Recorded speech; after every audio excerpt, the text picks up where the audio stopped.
उत्तर प्रदेश के लाखों शिक्षा मित्रों के लिए एक बहुत बड़ी और अहम खबर सामने आ रही है। सालों से अपने नियमितीकरण और समान कार्य के लिए समान वेतन की मांग कर रहे शिक्षा मित्रों के मामले में इलाहाबाद हाई कोर्ट से एक महत्वपूर्ण आदेश जारी हुआ है। न्यायमूर्ति श्रीमती मंजू रानी चौहान की सिंगल बेंच ने 12 मार्च 2026 को एक अहम रिट याचिका में अपना फैसला सुनाया है। इस फैसले से शिक्षा मित्रों की उम्मीदों को एक नई दिशा मिली है और अब गेंद सीधे तौर पर उत्तर प्रदेश शासन के पाले में चली गई है। आज की इस विस्तृत रिपोर्ट में हम जानेंगे कि आखिर यह पूरा मामला क्या था, याचिकाकर्ता ने क्या मांगे रखी थी और हाईकोर्ट ने अपने आदेश में सरकार को क्या सख्त निर्देश दिए हैं। नमस्कार, आप देख रहे हैं NS Now और मैं हूं आपके साथ निखिल श्रीवास्तव। आइए सबसे पहले इस मामले की पृष्ठभूमि को समझते हैं।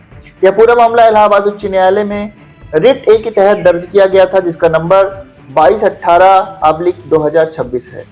इस याचिका को वाराणसी के रहने वाले जितेंद्र कुमार भारती ने दाखिल किया था। जितेंद्र कुमार भारती उत्तर प्रदेश बेसिक शिक्षा परिषद द्वारा संचालित प्राथमिक विद्यालय में बतौर शिक्षा मित्र अपनी सेवाएं दे रहे हैं।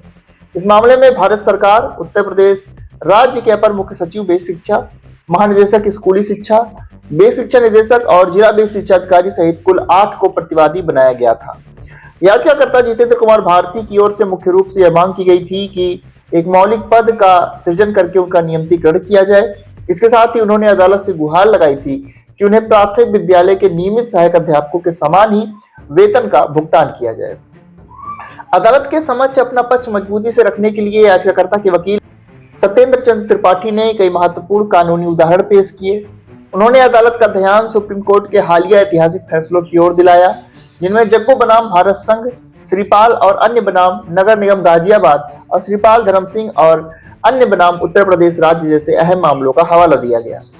इसके अलावा याचिकाकर्ता ने 11 जून 2025 को भारत सरकार के शिक्षा मंत्रालय द्वारा जारी किए गए दिशा निर्देशों को भी आधार बनाया। याचिका में यह भी कहा गया कि 21 अप्रैल 2025 को उनके द्वारा विभाग को एक प्रत्यावेदन दिया गया था, जिस पर अब तक कोई निर्णय नहीं लिया गया है और अदालत सरकार को उस पर फैसला लेने का निर्देश दे। इस मामले की सुनवाई करते हुए न्यायमूर्ति मंजू रानी चौहान ने एक बहुत ही अहम बात कही। अदालत ने पाया कि शिक्षा मित्रों के नियमितीकरण और समान वेतन का मुद्दा जो इस याचिका में उठाया गया है, उस पर इसी न्यायालय द्वारा हाल ही में 9 मार्च 2026 को एक अन्य मामले में फैसला सुनाया जा चुका है और इस फैसले की वीडियो भी आपको NS Now पर मिल जाएगी। अगर आप चाहें तो हम इसकी लिंक डिस्क्रिप्शन बॉक्स में दे देंगे। जो तेज बहादुर मौर्य और 114 अदर जो केस दाखिल किया था, उस पर इन्हीं न्यायमूर्ति के द्वारा यानी कि मंजू रानी चौहान के द्वारा ही उस पर जो आदेश दिया गया था, उसकी वीडियो आप डिस्क्रिप्शन बॉक्स में दिए गए लिंक से भी देख सकते हैं। तो न्यायालय ने पाया कि इस पर फैसला ऑलरेडी सुनाया जा चुका है 9 मार्च 2026 को। वह मामला था रिट ए नंबर 3236/2026, जो तेज बहादुर मौर्य और 114 अन्य बनाम उत्तर प्रदेश राज्य व 5 अन्य के नाम से दर्ज था। अदालत ने स्पष्ट किया कि जितेंद्र कुमार भारती की याचिका भी उसी मामले के समान है, इसलिए इस पर भी तेज बहादुर मौर्य मामले में की गई टिप्पणियों के आधार पर ही निर्णय लिया जाएगा।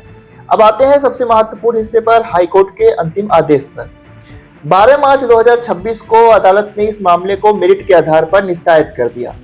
अदालत ने याचिकाकर्ता को निर्देश दिया कि वे इस आदेश की तिथि से 3 सप्ताह के भीतर अपने सभी आवश्यक दस्तावेजों के साथ एक विस्तृत और व्यापक प्रत्यावेदन प्रतिवादी संख्या 2 यानी कि अपर मुख्य सचिव बेसिक शिक्षा उत्तर प्रदेश लखनऊ के समक्ष प्रस्तुत करें।